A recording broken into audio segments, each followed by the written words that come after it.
안녕하십니까? 자, 저희들이 이제 기본 이론 과정이 모두 끝이 난 거죠. 이제 심화 이론 과정을 들어가는데요. 이 심화 이론 과정은 아무래도 기본적인 내용은 좀 생략을 하는 경우가 있을 거기 때문에요.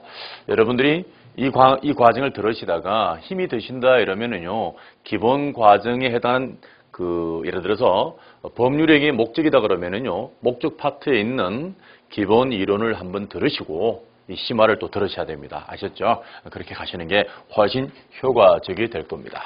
그래서 조금 진도는 빨리 나가게 될 것이고요. 자, 기본 이론 때 다루지 않았던 내용들을 좀 첨가를 하면서 고득점 위주로 수업을 진행하도록 하겠습니다. 자, 먼저 우리 민법은 민법만 다루는 거 아니라고 말씀을 드렸죠. 민사특별법이다 이래가지고요. 민법 이외에 특별법 5개 법을 더해서 총 6개 법을 시험을 치게 됩니다. 그래서 민법에서는 34문제가 출제가 되고요. 민사특별법에서 6문제가 출제가 될 겁니다. 그래서 공부를 하시다가 중요도를 가지고 강조하는 부분들은요. 여러분들이 꼼꼼하게 정리를 하셔야 됩니다. 자, 그리고 심화 이론 과정에서도요, 출제 빈도가 낮은 부분들은 생략을 하고 가게 됩니다. 자, 이 부분들은 나중에 문제풀이 과정이 있을 거예요. 그죠? 자, 문제풀이를 하는 과정에서 가볍게 터치해 나가면서 진행을 할 거니까 교과서 상에서 다루지 않는 부분들은 여러분들이 과감하게 패싱하고 가셔도 됩니다. 아셨죠?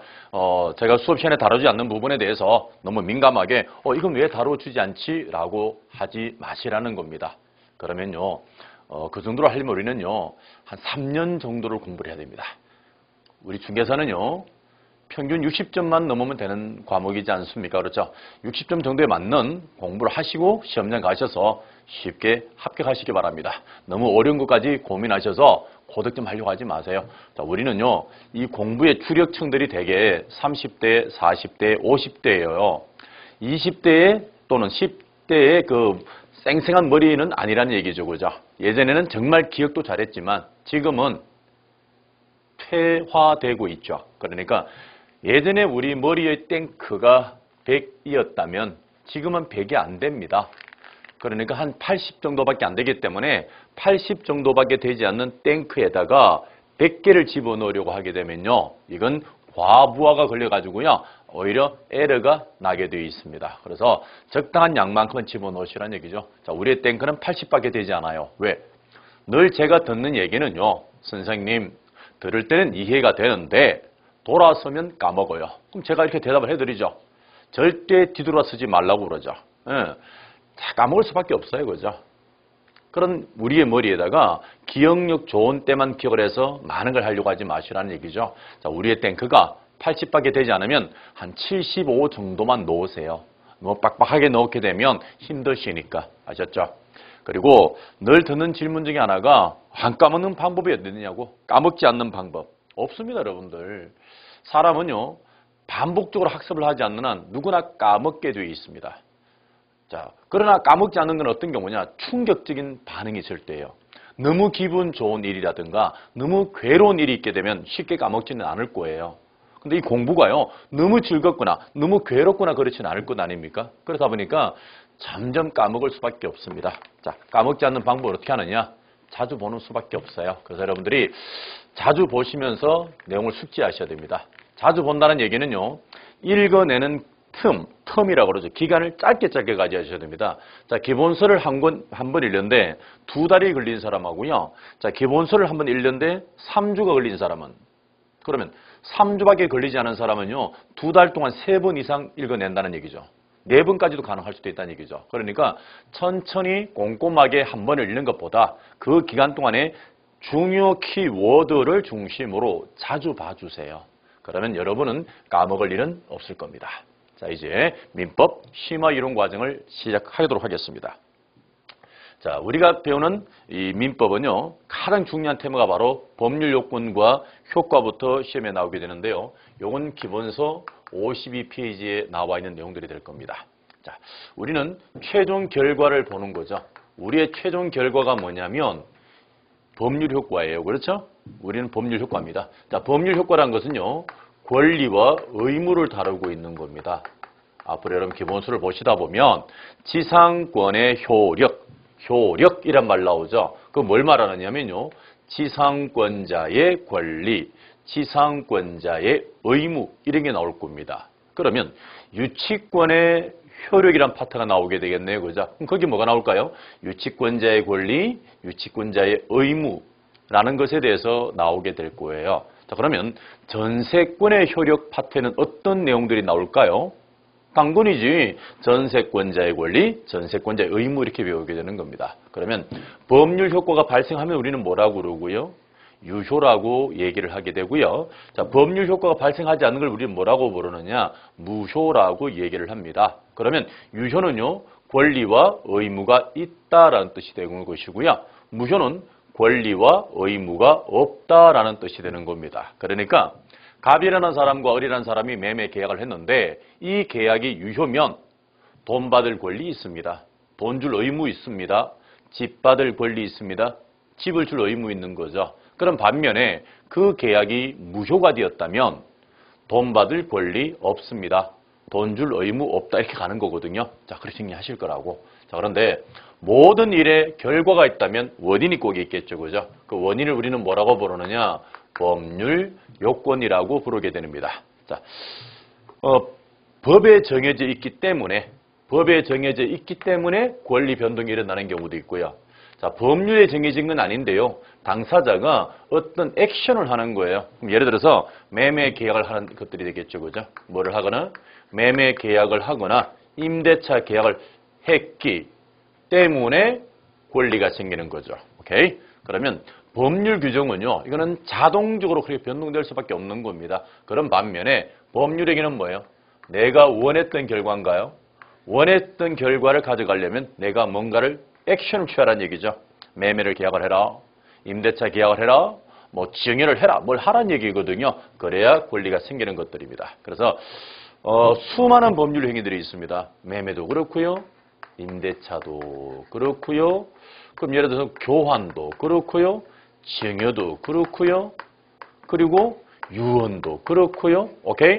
수많은 법률 행위들이 있다는 얘기입니다. 맞습니까? 그런데 이 수많은 법률 행위 중에요. 한 사람이 있어. 몇 사람이 있어? 한 사람이 있어. 혼자서 해도 권리가 생기는 경우, 의무가 발생하는 경우가 있습니다. 그런 걸 우리는 뭐라고 부르느냐? 단독행위라고 부르게 됩니다. 뭐라고 부른다? 단독행위. 대표적인 예가 바로 유언이 되겠죠. 뭐가 된다고요? 유언입니다. 유언은요, 두 사람이 같이 할 필요가 없죠. 몇 사람이 있으면 된다? 한 사람만 유언장을 써도 자기의 재산이 고아원에 기부할 의사를 표시했다면 기부되는 거거든요. 오케이. 그런데 한 사람으로는요, 내가 원하는 걸 할 수가 없어요. 그러면 내가 원하는 걸 하려면 최소한 두 사람이 나와야 되겠죠. 이런 두 사람이 나와야만 뭔가를 할 수 있는 법률 행위를 우리는 뭐라고 부르느냐면 계약이라고 부르게 됩니다. 자, 그럼 예를 들어서 매매는 파는 사람, 사는 사람, 두 사람. 누구? 계약. 매매 계약이라 부르고요. 임대차도요. 빌려주는 사람, 빌리는 사람. 대차. 빌려주고 빌리는 거잖아요. 두 사람. 교환도 마찬가지고요. 증여. 자, 갑이 을에게 집을 공짜로 준대요. 그러면 주는 사람과 받는 사람 두 사람이 있어야 되겠네. 오케이. 그래서 이걸 계약이라 부르게 됩니다. 자, 우리는 주로 매매 계약 위주로 강의를 해 나갈 거예요. 계약 위주로 해 나갈 겁니다. 자, 그리고 법률 행위는요. 성립을 해야 돼요. 계약을 했기 때문에 권리가 있는 거잖아요. 그죠? 계약을 안 했다면 권리라는 게 생길 수가 없는 것 맞나요? 그래서 우리는 지금 요건을 배워놓은데요. 자, 계약이 성립하기 위한 요건이 있고요. 또 효력을 발생하기 위한 요건이 있다는 얘기입니다. 나눠봐야 되는데요. 자, 그중에 우리는 뭘 보느냐면 일반적 요건을 배우는 거예요. 뭐를 본다고요? 일반적. 일반적이란 말이 무슨 말이에요? 공통이 된다는 얘기입니다. 어디에? 모든 행위에 공통되는 요건. 자, 일반적 성립 요건이라 그러면은 모든 법률 행위에 공통된 성립 요건을 배우는 건데요. 예를 들어서 매매든 임대차든 교환이든 증여든 유언이든 이런 것들이 이루어지려면 반드시 그 당사자 있어야 되겠죠. 매매 계약을 하는 당사자, 유언을 하는 당사자가 있어야 되겠네, 그죠? 자, 그리고 두 번째, 당사자가 있다고 해서 계약이 되거나 유언이 되는 건 아닐 거예요. 그래서 하고자 하는 이걸 내용이라고 그럽니다. 뭐라고 그런다고요? 내용. 한마디로 뭐가 있어야 된다? 원하는 바가 있어야 되는 거죠. 재산을 고아원에 기부한다는 원하는 바. 집을 팔고자 하는 바. 원하는 게 있다는 얘기잖아요, 그죠? 그래서 개별적으로 보면 원하는 바는 다 다를지는 모르지만 공통적으로 뭐는 있는 거예요. 목적은 다 들고 있다는 얘기잖아요, 그죠? 그래서 유언을 하는 목적, 매매를 하는 목적, 임대차를 하는 목적, 교환을 하는 목적, 이런 목적이 있어야 된다는 얘기입니다. 그리고 사람이 있고요. 목적이 있더라도요. 커뮤니케이션을 해야 되겠네요, 그죠? 그래서 밖으로 뭐를 해야 된다? 의사 표시를 해야만 비로소 계약이 되는 거니까요. 그래서 성립 요건 몇 가지가 있느냐? 자, 공통 성립 요건이에요. 세 가지 기억하셔야 돼요. 뭐요? 당, 목, 의. 요거 기억하셔야 됩니다. 뭐 기억하죠? 당, 목, 의. 자, 그러면 성립을 했다고 해서 다 유효가 되느냐? 그건 아니에요. 뭐 되기 위해서? 유효가 되기 위해서 갖추어야 될 요건이 또 있습니다. 그게 각자 나눠져 있는 거죠. 그중에 일반적인 거예요. 모든 행위에 공통적으로 필요한 것들이 있다 되거죠. 그러면 첫째, 매매를 하는 사람의 능력이 있어야 돼요. 그 능력이 뭐냐면 의사 능력입니다. 의사 능력이 뭐다? 사물을 판단하는 능력이죠. 똥인지 된장인지 구분하는 능력이에요. 오케이. 이게 없으면, 생각이 없으면 동물과 인간의 차이점은 없는 거잖아요, 그죠? 가장 중요한 거예요. 그래서 의사 능력이 있어야 뭐 유효입니다. 근데 만일에 의사 능력이 없는 사람들이 있어요. 이런 사람들이 누구라 부르느냐면요, 의사 무능력자라고 그래요. 똥인지 된장인지를 구분 못하는 사람들이 되겠네요. 어떤 사람일까요? 술을 먹고 필름이 끊긴 사람들이 되겠네. 이런 사람들은요, 생각 없이 행동하는 거 맞죠? 그럼 그 사람들은 유효가 아니라 무효로 가는 겁니다. 자, 그리고 행위 능력이 있어야 돼요. 그래서 정리하면 이런 겁니다. 사람으로서 사물을 판단할 능력이 있으면 누구나 이 모든 행위를 할 수 있는 겁니다. 오케이? 다 됩니다. 그런데 못하는 사람들이 있어요. 그런 사람들이 누구라 부르냐면 제한 능력자라 불러요. 자, 우리 기본 인문 과정에서 배웠죠? 제한 능력자 몇 사람 있느냐면 세 사람이 있죠. 자, 누구 있을까요? 미성년자, 피한정 후견인, 피성년 후견인이죠. 오케이? 18세 미만. 오케이. 그리고 한정 후견 개시, 그리고 성년 후견 개시 받은 거죠. 자, 이 부분이 여러분의 교과서에 몇 페이지에 있느냐면요. 쭉 오시게 되면 자세히 볼 필요는 없어요. 자, 요거 58페이지 있죠, 여러분들. 58페이지에 나와 있는 부분이니까 가볍게 보세요. 깊게 심의 내지는 않는 거니까요. 그래서 세 사람이 있다. 어른이 안 된 미성년자, 그리고 피한정 후견인, 피성년 후견인. 피한정 후견인 누구예요? 뭔가 좀 부족한 사람들. 아이에게는요, 결여된 사람들. 하루 왼종일을 남의 정신으로 살아가는 사람들은 피성년 후견이라 해서요. 이 사람들의 법률행위는요, 정상적인 사람 아니잖아요, 그죠? 그래서 이 사람들은 행위 능력이 제한이 되었다고 합니다. 없는 건 아니잖아요. 있는데 제한되어 있어요. 있는데 제한이 되어 있어서 나중에 이걸 취소를 할 수 있대요. 그래서 의사 능력과 행위 능력을 모두 갖추면 뭐가 되는데? 유효가 되는데요. 자, 의사 능력이 없으면 뭐로 가고요? 무효로 처리하고요. 행위 능력이 제한된 사람, 세 사람밖에 없어요. 오케이. 그러면 뭐 할 수 있는 것으로? 취소 사유. 딱 정해져 있으니까 기억하셔야 됩니다. 자, 그리고 하고자 하는 바가 확정이 되고요. 실현 가능하고요. 적법하고요. 타당해야 됩니다. 확, 가, 적, 탑니다. 이 중에 어느 하나라도 빠져버리게 되면 다 무효로 처리해버려요. 뭐로 처리한다고요? 무효로 갑니다. 자, 예를 들어서 갑이라는 사람과 을이라는 사람이 만나서 갑이 을에게 이런 얘기합니다. 야, 병을 죽여주면 너에게 1억을 주겠대요. 살인 계약을 하는 거 맞나요? 청부살인이지. 무시무시한 거잖아요. 청부살인 아니에요. 자, 살인 계약 되었을까요? 이루어졌을까요? 이루어졌죠. 왜요? 당, 목, 의만 있으면 성립하는 거잖아요. 당사자 있네, 목적 있네, 그리고 의사표시, 커뮤니케이션 했잖아요. 그럼 일단 계약은 뭐 하는 거예요? 성립을 하는 게 맞아요. 그리고 누구를 죽일지가 명확했나요? 오케이, 확정이 된 거죠. 얼마를 준다고 확정이 된 거 맞나요? 죽일 수 있나요? 죽일 수 있지. 실현 가능하잖아요. 그러면 성립도 했고 하고자 하는 바가 확정이 되고 가능도 하니까 뭐예요? 유효겠네. 그런데 이것이요. 적법해야 돼요. 적법해 적법하지 못해. 못하죠. 그럼 결론은 이 계약은 전체가 무효가 되는 겁니다. 그래서 화, 가, 적, 타를 모두 가져야만 유효되고요. 이 중에 하나라도 빠져버리면 뭐로 간다고요? 무효가 되는 겁니다. 그 다음 마지막이 바로 뭐예요? 의사 표시를 했는데 이 의사와 표시가 뭐 해야 된다? 일치하고 일치하는데 뭐가 없어야 된다? 하자가 없어야만 유효가 되고요. 만일에 불일치를 하거나 또는 하자가 있게 되면요. 우리 민법은 무효나 취소가 될 여지가 있다는 사실을 기억하셔야 됩니다. 오케이? 자, 그럼 여기까지 정리를 좀 해보면요. 교과서를 보면 이런 내용들이 나와 있을 거예요. 자, 53페이지 보면 자, 맨 위에 동그라미 3번이 보일 겁니다.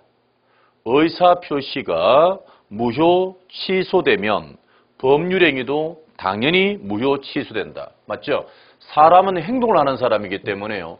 행위에는 반드시 의사 표시가 있어야 돼요. 맞나요? 의사 표시가 없다면요. 아예 의미 없는 행위입니다. 그러니까 법률행위 행위에서요. 의사 표시가 한 개면 한 사람이 하는 거잖아요. 단독행위라 부르고요. 2개 이상의 의사 표시가 있다면 이거는 사람이 두 사람이라는 얘기가 되겠네요. 그죠? 이런 걸 계약이라 부르게 되는데 결국은 이런 법률행위는요. 의사표시가 있어야 되는 거기 때문에 의사표시가 없으면 뭐로 가는 거다? 무효나 취소가 되는 거예요. 오케이. 사람으로 따지면 심장에 해당한다고 볼까요? 사람의 장기 중에요. 장기 중에 평생을 단 한 번도 쉬지 않는 장기가 있습니다. 눈은 쉴 수 있어요. 잠을 잘 때. 귀도 쉴 수 있고요. 입도 쉴 수 있고요. 이 허파도 쉬면 안 되겠군요. 심장입니다. 심장과 허파는요. 연결되어 있잖아요. 그죠? 그렇기 때문에 얘들은 평생 동안 움직입니다. 사람에게서 만일에 심장이나 허파가 없다면요. 죽은 목숨이 되겠죠. 다리 하나 없어도 살아가요. 팔 하나 없어도 살아가고요. 다른 장기 하나 없어도 살아가는데요. 심장이 없거나 허파가 없게 된 사람 죽게 되는 거잖아요. 바로 법률행위가 사람이라면 의사표시는 심장이에요.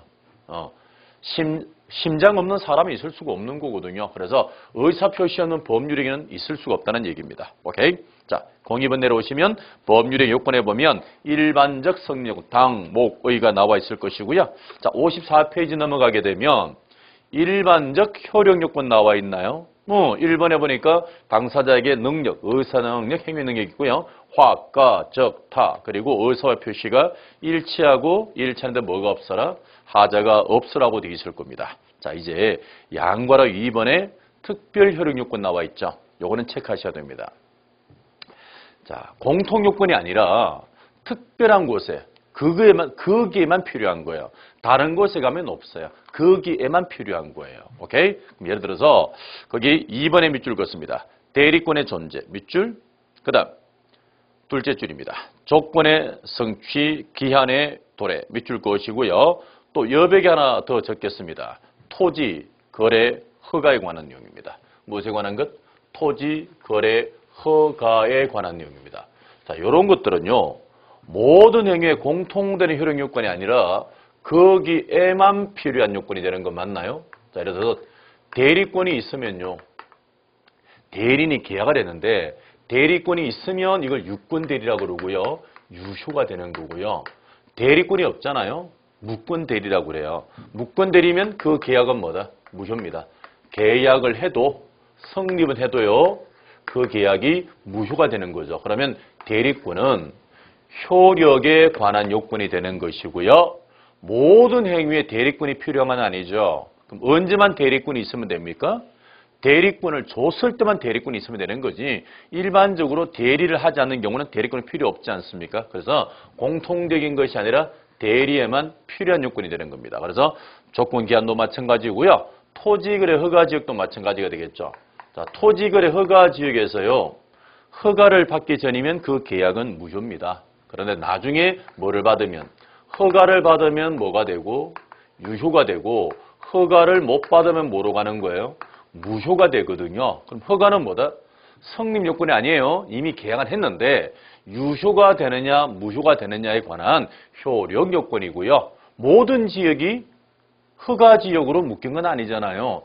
허가지역으로 묶여져 있는 그곳에서만 허가를 받으면 돼요. 그러니까 무슨 요건? 개별 요건이라 말을 해도 되고요. 특별 요건이라 말을 해도 되는 거잖아요. 달달달 외우셔야 됩니다. 그다음 밑에 판례죠. 농지증입니다. 여러분들 농지를 매매 계약을 했대요. 농지를 매매 계약을 했대요. 일단 계약 성립한 건 맞나요? 그리고요. 농지를 계약했는데 농지증이 없더래요.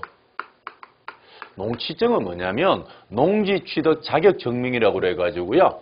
자, 앞으로 농사를 지으려고 하는 사람에게 나오는 거예요. 누구에 나온다고요? 농사를 지으려고 하는 사람에게 나오는 거거든요. 그런데 농지증 없이 매매했대요. 그럼 이 계약은 유효예요, 무효예요?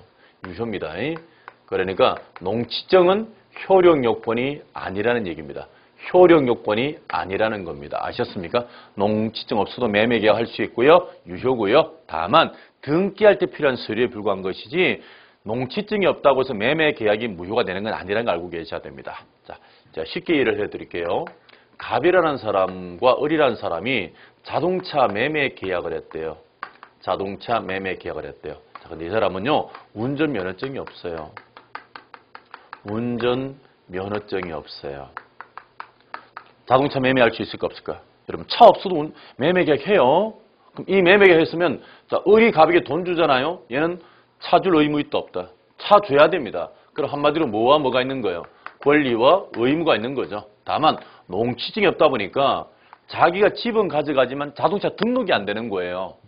자동차 등록증이 나와야 될 텐데 등록이 안 되는 거예요. 등록이 안 되는 거예요. 그렇지만 뭐가 없다 하더라도요. 운전면허증이 없어도 차를 을이 끌고 가서 자기 집에 주차할 수는 있다는 얘기지. 하지만 등록이 안 될 뿐인 거죠. 그러면 요 운전면허증은 자동차 등록증이 나와야 하는 요건이지 계약이 무효되는 건 아니에요. 그래서 뭐가 없더라도 운전면허증이 없더라도 계약은 유효입니다. 똑같습니다, 여러분들. 그럼 운전면허증은요. 현재 차를 운전하는 사람에게 나올까요? 앞으로 운전하려고 하는 사람에게 나올까요? 운전을 하려고 하는 사람이 나올 거 아니에요. 농지 똑같습니다, 여러분들. 현재 농사를 짓는 사람에게 농지증이 나오는 게 아니라 앞으로 농사를 지으려고 하는 의사가 있는 사람에게 나오는 게 농지증이거든요. 그럼 지금 당장 뭐가 없어도 농지증 없어도 매매 계약할 수 있고요. 다 유효입니다. 다만 농지증이 없으면 등기가 안 될 뿐이에요. 뭐가 안 된다고요? 등기가 안 될 뿐이지 이 계약이 무효되는 건 아니라는 얘기입니다. 따라서 농지증 마지막에 나와 있나요? 자, 내용에 보면 셋째 줄 끝부분에 밑줄 꺼지고 다시 한번 밑줄을 꺼볼게요. 효력을 발생하는 요건은 아니다라는 거 밑줄 딱 그으시고요. 자, 4번 내려오셔서 성립 요건과 효력 요건의 관계를 한번 볼까요? 칠판 보세요. 자, 일단 성립을 해야 돼요. 자, 계약을 했는데요.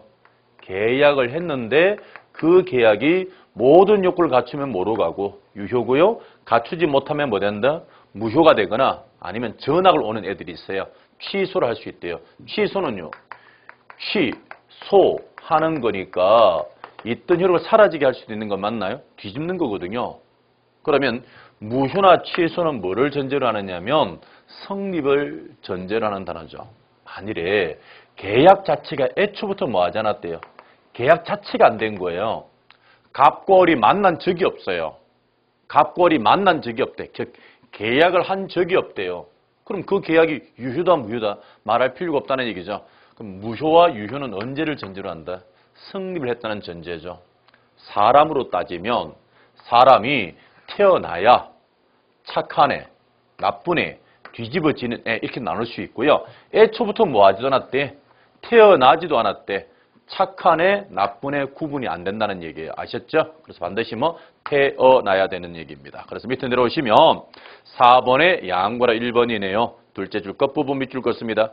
불성립의 경우에는 무효와 취소는 검토될 여지가 없다. 왜? 성립을 안 했으니까. 오케이? 그렇게 보시면 돼요.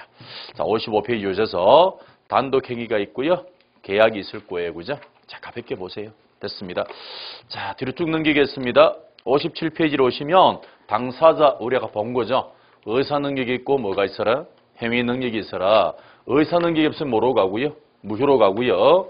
행위 능력이 없는 사람 3사람 있다고 그랬죠. 미성년자, 한정 후견인, 피성년 후견인. 얘들은 뭐로 가는 거예요? 취소 사유로 가는 겁니다. 오케이. 자, 이제 59페이지로 오시고요. 자, 05번이에요. 법률행위의 목적. 자, 지금부터가 중요한 거예요. 무엇에 관한 것? 목적입니다. 목적. 자, 목적은요. 확정, 가능, 적법, 타당해야만 유효가 되는 거죠. 오케이? 지금부터 우리 뭘 볼 거냐면 법률행위의 목적부터예요. 실제로 시험은요. 이 목적부터 나오게 되거든요. 자, 우리 기본 과정에서 상세히 다뤄진 거기 때문에 지금은 가볍게 좀 터치 위주로 나갈 거예요. 자, 요건 자, 59페이지가 되겠죠. 59페이지가 되겠죠. 자, 당사자가 하고자 하는 바, 유언을 하는 목적, 매매를 하는 목적, 임대차는 목적들이 다 뭘 하는지가 명확해야 됩니다. 확정이 돼야 됩니다. 그래서 들어오세요, 여러분들. 60페이지로 넘어오시게 되면 확정 나와 있잖아요. 언제 확정이 돼야 된다? 전부 다 성립 당시에요. 기준 좀 잘 잡으시라고 그랬습니다. 제가 기본 과정에서 법은 기준점이 정말 중요하다는 말씀을 드렸잖아요. 그죠? 언제? 성립할 당시, 매매를 할 당시, 임대차를 할 당시, 유언을 할 당시에 그 하고자 하는 바가 뭘 하는지 명확해야만 우리가 그 계약은 유효가 되고요. 확정되지 않으면 뭐로 간다? 무효입니다. 그런데 꼭 반드시 성립 당시 확정이 돼야 되느냐? 그건 아니고요. 자, 1번의 둘째 줄 끝부분에 나와 있나요? 이행기까지 확정할 수 있는 방법과 기준이 정해지면 됩니다. 언제까지 확정할 수 있는? 이행기까지 확정하는 뭐만 정해져 있어도 기준만 정해줘야 됩니다. 그럼 지금은 확정이 된 거야, 안 된 거야? 성립 당시에는 뭐 하지 않아도 확정이 되지 않았지만 언제까지? 이행기까지 확정되는 기준이 정해지면 비록 확정이 안 됐다 하더라도 유효로 봅니다. 자, 대표적인 예가 바로 아파트 분양 계약이죠. 뭐라고요? 아파트 분양 계약입니다. 자, 아파트 분양 계약을 예를 들어서 5월 1일 했대요. 5월 1일. 근데 아파트는요. 2년 뒤에 분양할 거야. 몇 년 뒤? 2년 뒤에 분양할 거예요. 그러면 요 계약 성립 당시에 아파트가 눈에 보여요? 눈에 보이는 거 없잖아요. 확정된 거 없어요. 그럼 무효로 보는 게 맞겠지만 2년 뒤에 분양할 아파트를 지금요. 기준 다 정해줬죠. 남향으로 뺄 것이고요. 위치는 아파트 단지 어느 쪽인 걸 위치 정해졌죠. 뭐 4배를 뺄지 3배를 뺄지 파우더룸은 어디로 뺄지 주방은 어디로 뺄지 다 정해진 건 맞습니까? 그러면 기준이 정해진 거죠. 그래서 우리는 이런 계약 많이 해요. 유효입니다. 오케이? 자, 됐습니다. 아파트 분양 계약 나와 있고요. 자, 두 번째. 실현 가능해야 돼요. 언제? 계약 성립하는 날. 그럼 성립한 날이 언제냐? 5월 1일이래요. 며칠? 5월 1일이에요. 그럼 5월 1일 날 하고자 하는 바가 실현 가능해야 됩니다. 그런데 집을 매매 계약을 했거든요. 갑골이 갑은 집을 넘겨주고 을은 10억을 주기로 하고 이렇게 매매 계약을 한 게 5월 1일이래요. 4월 30일 날 집을 둘러봤잖아요. 집이 있었대요. 그런데 그 다음날 불타버리죠. 그걸 모르고 계약한 거죠. 그러면 얘는요. 이미 계약 이전부터 집이 불타버린 상태인가요? 이런 걸 뭐라고 그래요? 원시적 불능이라고 부르게 됩니다. 그러면 성립할 당시에 불가능했네. 그럼 가능하지 않았네? 그럼 뭐로 가는 거예요? 무효가 됩니다. 그래서 원시적 불능은 무효예요. 그런데 5월 1일 날 집은 있었어요. 그러다가 5월 10일 날 집이 불타버릴 수도 있나요? 이건 계약 성립 후 발생한 불능인 건 맞죠. 그럼 이 계약은 집은 없는 게 맞지만 이 계약은 유효일까요? 무효일까요? 자, 지금 우리가 가능하면 유효, 불가능하면 무효라고 했는데요. 그 기준점을 언제로 잡느냐면 성립 당시예요. 언제 기준? 성립 당시거든요. 그럼 성립 당시에 뭐 했다가 실현 가능했다가 뒤에 불능이 된 거 맞죠? 그럼 얘는 일단 이 계약 자체는 뭐로 처리한다? 유효로 처리합니다. 뭐로 처리한다고요? 유효로 처리합니다. 후발적 불능 유효예요. 무효 안 되는 거 알고 계셔야 됩니다. 다만 채무자 귀책 사유가 있으면 채무 불이행 문제를 해결할 것이고요. 당사자의 잘못이 없잖아요. 그러면 뭐 위험 부담의 문제를 해결할 거거든요. 우리가 이건 계약법에 가서 다시 한번 터치할 겁니다. 한번 좀 들어본 거 없을 거예요. 그죠? 그래서 제가 기본 이론 때도 여러분이 말씀을 드렸지만 법은 기준을 잘 잡으셔야 돼요. 만일에 기준이 흔들려 버리잖아요. 법은 감당이 안 됩니다. 그래서 한 번 해병은 영원한 해병이라고 그랬죠. 그럼 이 사람이 해병인지 아닌지는 언제 기준이에요? 입대 당시예요. 입대 당시 기준이잖아요. 그럼 이 사람이 입대를 할 때 방위로 입대했느냐, 공익으로 갔느냐, 해병대로 갔느냐, 일빵빵으로 갔느냐에 따라서 그 사람의 영원한 병적이 결정이 되는 거잖아요. 근데 이 사람이 현재는 제대로 했단 말이에요. 방위가 아니에요. 해병이 아니에요. 그래서 우리가 뭐라고 그래? 자기는 해병이라고 그래. 왜? 입대할 때 해병이잖아요. 한 번 해병은 영원한 해병입니다. 한 번 유효는 영원한 유효예요. 그래서 후발적 불능은요. 계약 당시에 뭐 한 거야? 가능했잖아. 유효. 한 번 유효는 영원한 유효입니다. 자, 이렇게 말씀드렸나요? 한 번 스승은 영원한 스승이라고. 여러분이 제게 배우셨잖아요. 자, 가다가 배우고 이제 합격했다. 합격하고 난 다음에 저기 제가 광주를 놀러 갔네. 또는 부산을 놀러 갔네. 거기서 여러분이 우연히 나를 보잖아요. 우연히 나를 보고 보더니만 이미 합격하고 저에게서 배우지 않는다고 해서 이런 말 하면 될까요? 어이, 안우채 어디가? 죽습니다. 그때 만나도 나를 뭐라고 그래야 돼? 선생님이라고 하셔야지. 한 번 스승은 영원한 스승이에요. 한 번 유효는 영원한 유효야. 그래서 후발적 불능 자체는 뭐라고요? 유효라는 사실 기억하셔야 됩니다. 자, 그래서 60페이지 하단을 내려오게 되면요. 원시적 불능과 후발적 불능이 나와 있는데요. 자, 효과가 있을 거예요. 자, 거기 밑줄 긋습니다. 원시적 불능은 무효입니다. 밑줄 긋고요. 나중에 저희들이 계약법 가서 계책과를 배울 거예요. 계약을 체결은 했는데요. 이미 불타고 없는 집을 계약을 했대요. 즉 무효인 계약을 체결한 거죠. 그럼 해서는 안 되는 계약이네. 그럼 이 과정에서 잘못을 저지른 자는요. 책임을 집니다. 이걸 계약 체결상 과실 책임이라고 그러고요. 이건 언제만 나오느냐?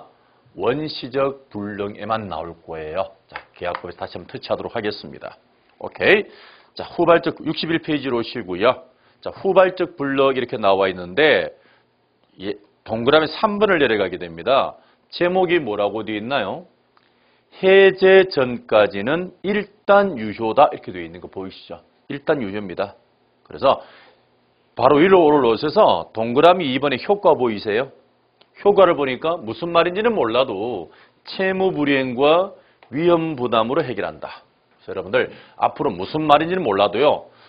졸고 계시다가 후발적 불능 종류가 몇 개예요? 물어보잖아요. 그러면 자다가도 눈을 버뜩 뜨는 하는 얘기가 채무 불이행하고요. 위험 부담이요 라고 말을 할 줄 알아야 돼요. 몰라도 말할 줄 알아야 돼요. 1 더하기 1은 2 이렇게 말을 하듯이 꼭꼭 외워주셔야 됩니다. 자, 계약법 다시 한번 터치하도록 하겠습니다.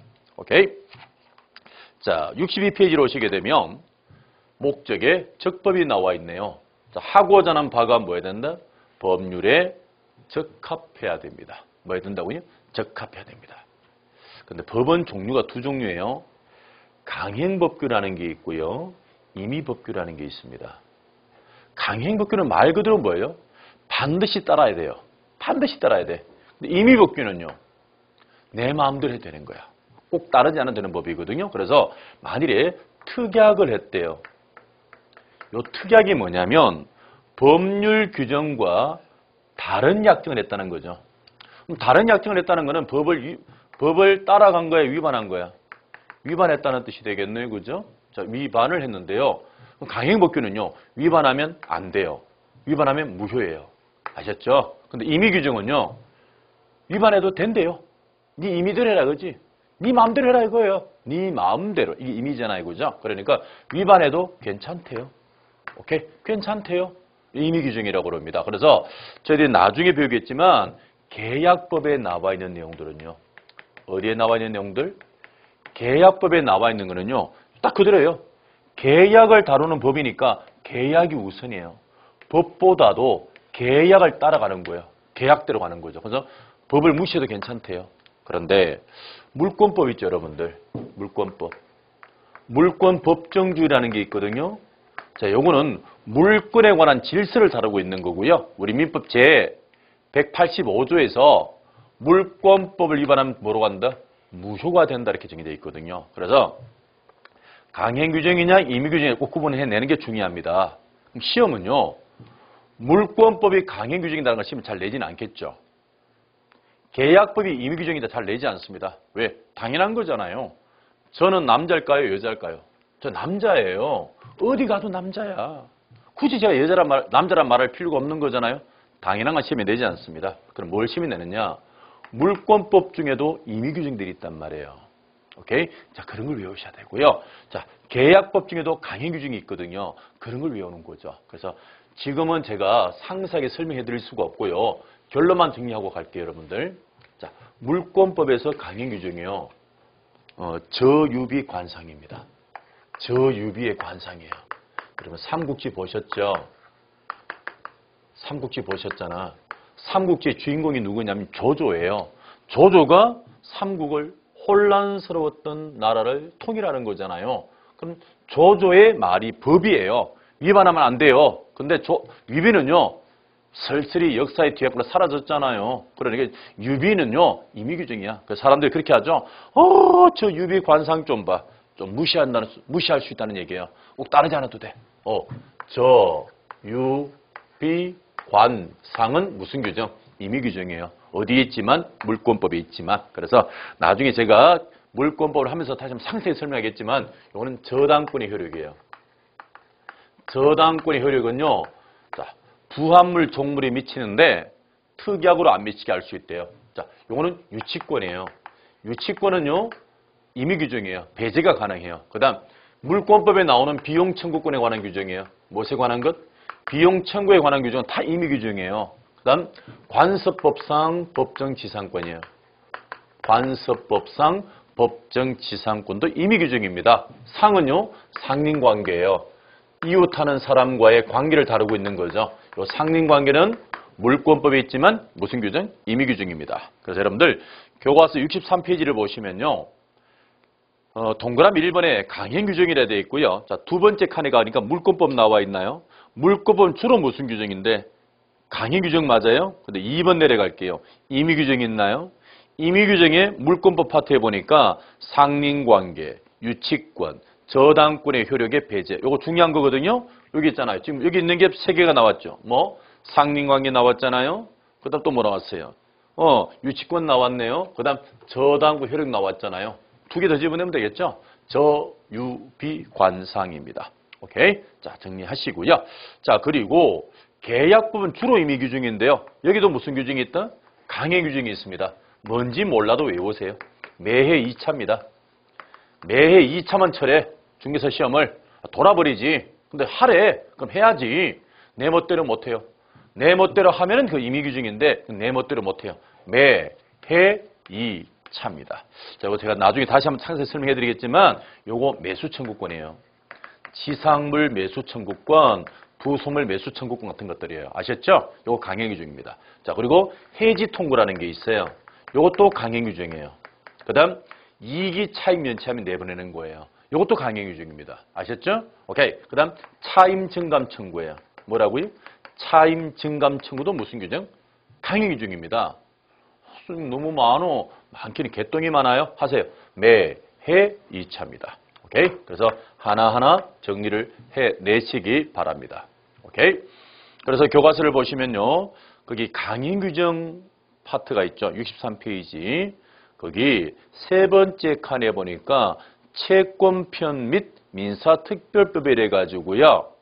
쭉 그런 내용 나오는데 특히 둘째 줄에 보니까 임차인에게 불리한 약정 금지 있잖아요. 그죠? 요게 바로 우리 나중에 보겠지만 매해 2차 딱 4가지밖에 없어요. 그럼 나머지 계약법에 관한 규정 다 뭐로 정리하면 된다? 임의규정하고 정리하면 돼요. 자, 63페이지 하단으로 내려오니까요. 자, 효력규정과 단속규정으로 나눠지는데 자, 드디어 강행법은요. 2개로 나눠집니다. 위반하는 순간 아예 그 효력 자체를 없애버리는 규정. 이걸 뭐라고 부르느냐? 효력규정이라고 그러고요. 자, 위반하면 안 돼요. 하면 단속은 해요. 단속은 하는데 그 인정은 해주는 것들이 있죠. 이런 걸 단속 규정이라고 부르게 됩니다. 그래서 효력 규정의 대표적인 예가 뭐가 있었어요? 중개수수료 사건이죠. 중개수수료 사건입니다.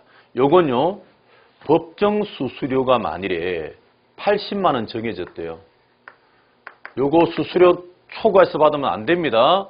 형사처벌도 가능하고요. 업무 정지도 되고요. 다 금지할 수 있습니다. 이거 효력 규정입니다. 위반하면 무효예요. 근데 얘들이 얼마를 주기로 했느냐? 150을 주기로 했대요. 얼마? 그러면 법률에 있는 건 얼마? 80. 법률이 없는 거 얼마? 70. 그러면요. 법 테두리 내에 있는 건 괜찮아요. 그럼 뭐는 유효? 80은 유효가 맞아요. 근데 얼마는 무효다?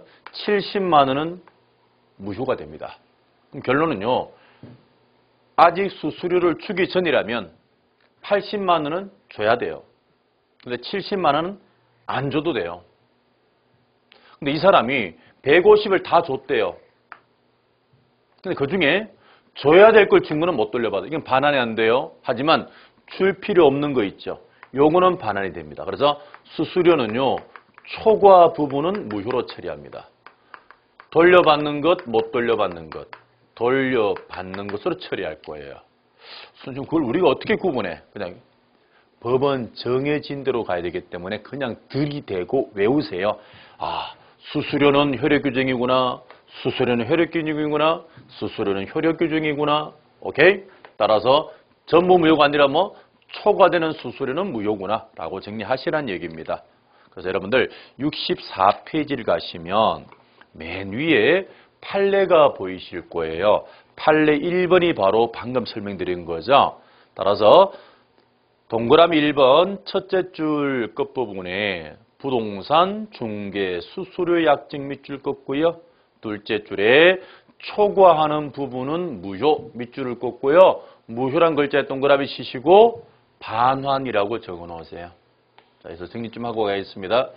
일단 우리가 민법에서 무효라고 말을 하면 반환을 해주는 게 맞아요. 왜? 줄 필요 없는 걸 줬으니까 뭐 할 수 있도록 돌려받을 수 있도록 하겠다는 얘기입니다. 돌려받을 수 있도록 하겠다. 그렇게 보시면 돼요. 오케이? 자, 그 다음 이제 단속 규정에 관한 것인데요. 단속은요. 일단 법은 위반하면 안 되죠. 위반하면 뭐 하는 거예요? 단속을 하는 거죠. 하지만 그 행위는요. 개인적인 행위까지 우리 법이 규제하지는 않습니다. 그래서 이건요. 얘가 두 가지죠. 이 두 가지 외우고 계셔야 돼요. 무허가 중간 생략 등기입니다. 무허가 중간 생략 등기가 단속 규정입니다. 위반했다? 유효입니다. 자, 무허가 시리즈에 관한 거죠. 무허가 숙박업, 무허가 식당, 음식점 이거 다 뭐예요? 위반하면 안 됩니다. 하지만 처벌은 하지만 무허가 음식점을 해서 음식을 팔았잖아요. 그것까지 규제하지는 않습니다. 그 다음 중간 생략 등기죠. 확인 좀 할까요? 어떤 거냐? 이런 것이 되겠죠. 갑이 을에게 물건을 매매했대요. 그럼 국가는 얘 앞으로 등기를 하래요. 국가가 개인에게 등기를 하게 하는 이유는요. 단 하나입니다. 세금 징수 때문에 그래요. 뭐 하기 위해서? 세금을 징수하기 위한 거예요. 또 을이 또 병에게 팔잖아요. 매매하고 병 앞으로 등기 넘기잖아요. 그러면 요 앞으로 등기를 넘기는 순간에 국가는 또 세금을 징수합니다. 무슨 말이냐? 국가가 야 이건 네 거로 인정해 줄게. 누가 뭐라 그러면 내가 너를 보여줄게. 너 거라고 보여줄 테니까 한마디로 보호세를 내란 얘기예요. 삥을 뜯는 거지. 왜 시장에 가면 조폭들이 그렇잖아. 자리세 받아가 똑같은 거죠. 물론 똑같진 않겠지. 걔들은 불법, 국가는 적법한 건데요. 야, 네 걸 인정해주고 누가 네 걸 빼앗아가면 국가인 내가 너를 보여줄게. 대신에 뭐를 내래? 자, 취득할 때 뭐 내고? 취득세 내고 팔았대? 양도한 거니? 그러면 양도소득세를 내. 세금 징수하면 너를 보호해주겠대요. 자, 세금 징수 목적이죠. 세금 내고 싶다, 안 내고 싶다. 안 내고 싶겠지. 아, 내 돈 주고 사는데 왜 세금 내느냐고. 안 내는 방법이 있나요? 자, 원래 등기는 이렇게 넘어가야 돼요. 3번의 갑, 4번의 을, 5번의 병. 무슨 왜 3번부터 나왔는데요? 그냥 제가 3번 한 거지. 5번 적을 6번 적을 수도 있지만 그냥 3번이야. 나 3자 좋아하니까. 근데 예등기를 생략하는 거예요. 3명이 합의해가지고요. 예등기를 딱 생략을 해버리고요. 요렇게 등기 넘겨버리는 거죠. 예등기를 뭐 해버리는 거예요? 생략을 하게 되면 샀다라는 흔적이 없는 거잖아요. 일명 탈세가 이루어지는 겁니다. 나중에 발각이 되죠. 그러면요. 요 매매한 거, 이렇게 판급한 거 있잖아요. 요 인정할까 안 할까? 인정합니다. 하고요. 나중에 을에게요. 너 양도소득세 안 냈지? 취득세 안 냈지? 그럼 너 세금 엄청 내. 엄청 내라. 양도소득세 중과세를 한대요. 뭐 한다고요? 중과세. 그럼 무슨 뜻이냐? 양도한 걸요. 무효로 만들어버리면요. 양도가 없는 거잖아요. 세금도 못 매깁니다. 그러니까 탈세를 했지만 양도를 인정해 주겠다는 얘기죠. 인정해 주니까 세금을 부과할 수 있는 거죠. 이런 게 단수 규정이에요. 그래서 뭐예요? 위반했다 안 된다고 말씀했지만 단수가는 거죠. 중과세를 때린대요. 하지만 그 등기는 인정해 주겠대요. 이런 걸 단수 규정이라고 그런다고 했습니다. 기본 과정 때 충실히 설명했죠. 자, 63페이지를 오시기 바랍니다. 자, 맨 아래를 보니까 효력 규정하고 뭐가 있다? 단속 규정이 있네요. 그래서 셋째 줄 끝부분에 밑줄을 긋습니다. 효력 규정을 위반한 경우에만 무효가 된다. 오케이. 자, 얘 밑줄 긋습니다. 무허가 밑줄, 단속 규정 위반 밑줄, 마지막에 유효 밑줄. 오케이. 무허가 중간 생략 등기 기억을 하시고요. 자, 다음 페이지 넘어가 보겠습니다. 64페이지로 오시니까 그게 판례가 보일 거예요. 뭐가 보인다고요? 판례가 보이는데 2번에 단수 규정 보이시죠? 오케이. 자, 동그라미 1번입니다. 넷째 줄에 밑줄 그을까요? 중간 생략 등기 합의 밑줄 그으시고요. 무효로 한다는 취지는 아니다. 유효란 뜻 알고 계셔야 돼요. 단수 규정은 유효다는 걸 정리하셔야 됩니다. 오케이. 자, 65페이지를 넘어오시고요. 자, 이제 강행 규정을 위반했잖아요. 보세요. 뭘 위반했다고요? 강행 규정을 위반했대요. 이게 대한민국 국민이에요. 대한민국 국민이에요. 대한민국이고요. 대한민국 국민이 한 5,200만이쯤 된대요. 5,200만 정도가 된대요. 그럼 여기는 사람이 두 사람이 있습니다. 누가 있느냐? 당사자가 있고요. 제3자가 있대요. 당사자는 뭐 계약하는 사람이 되겠죠. 그죠? 그럼 일단 법을 위반했대요. 그러면 대한민국에 있는 강행법규는요. 강행규정은요. 그 계약을 한 사람에게만 적용될까요? 5,200만 국민 모두에게 적용될까요? 모두에게 적용되는 건 맞습니까? 그러면 제3자는 다시 두 사람이 있어요. 선의의 제3자가 있고요. 또 누구? 악의의 제3자가 있대요. 무슨 말이냐? 자, 기준은 다 당사자 간이에요. 두 사람 간의 어떤 법률행위가요. 강행법 위반해서 무효가 된 거래요. 무효가 된 거래요. 그럼 둘 간에는 당연히 무효죠. 근데 그 계약이 무효인 걸요. 남들은 모를 수도 있고 알 수도 있을 거예요. 그러면 이 강행법 위반의 무효는요. 모르는 사람에게도 무효인가요? 아닙니다. 이 무효는 대한민국 국민 5,200만 모두에게 적용이 되기 때문에 이자에게도 무효, 이자에 다 무효입니다. 이런 무효를 절대적 무효라고 그래요. 무슨 무효? 절대적 무효라고 그래가지고 대한민국 국민 5,200만 국민 모두에게 무효입니다. 그러니까 강행 규정 위반은 무슨 무효예요? 절대적 무효 맞습니까? 그래서 65페이지예요. 양보로 2번입니다. 동그라미 1번이죠. 강행 규정 위반 행위는 절대적 무효다. 오케이. 절대적 무효니까요. 자, 밑줄 긋습니다. 선의의 제3자에 대해서도 무효를 주장할 수 있다. 선의 동그라미, 무효 동그라미, 있다 동그라미. 결론은 뭐예요? 선의의 제3자에게도 뭐다? 무효다라는 얘기죠. 둘 간에만 무효가 아니라 선의의 제3자에게도 무효다. 그래서 무슨 무효라고 그래? 절대적 무효라고 말을 하는 거예요. 오케이. 자, 내려오시면요. 자, 동그라미 3번입니다. 강행 규정 위반한 법률 행위는요. 추인, 세모 표시합니다. 추인. 추인이 뭐냐면요. 무효인 행위를 시간이 지나고 난 다음에 추인함으로써 유효로 만드는 의사표시예요. 무효인 법률 행위를 유효로 만드는 의사표시를 뭐라고 그래요? 추인한다고 말을 합니다. 그래서 예전에 이런 노래 있었죠. 영감 왜 불러 뒷덜에 오는 송아지 한 마리 보았어. 보았대. 어쨌대? 잡아먹었지. 이 몸이 약해서. 잡아먹으면 돼, 안 돼? 안 되죠. 안 된대요. 그런데 그 다음 가사가 뭐예요? 잘했군, 잘했어. 오케이. 그게 뭐예요? 인정해 주겠대요. 추인해 주겠다는 이걸 추인이라고 그래요. 잘했군, 잘했어. 자, 근데 강행복 위반은요. 대한민국 국민 5,200만 모두에게 무효인 거죠. 이게 유효로 뒤집어지려면요. 법이 바뀌어야 돼요. 뭐가 바뀌어야 된다고?